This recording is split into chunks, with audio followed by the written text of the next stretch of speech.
Почитувани медиуми, почитувана јавност.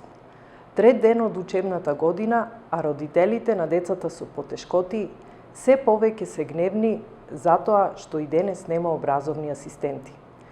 Нивните деца се дискриминирани на почетокот на учебната година.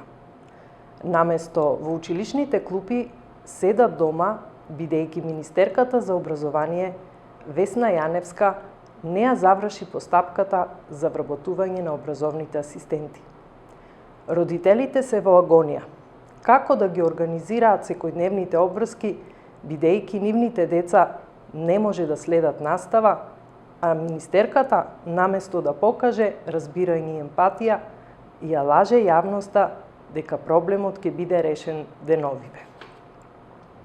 Процедурата за вработување на образовните асистенти започна пред неколку дена и ќе трае цел септември, што значи дека децата со посебни потреби од настава ќе изгубат цел месец. Уште поголем проблем ќе биде ако по месец дена добијат нов асистент кој ќе треба да го прифатат и да се прилагодат. Весна Јаневска да престане да лаже. Зема над 115.000 денари плата, 3,5 пати поголема плата од наставниците и професорите и требаше со време да мисли на децата со потешкоти и на нивните семејства пред почетокот на учебната година.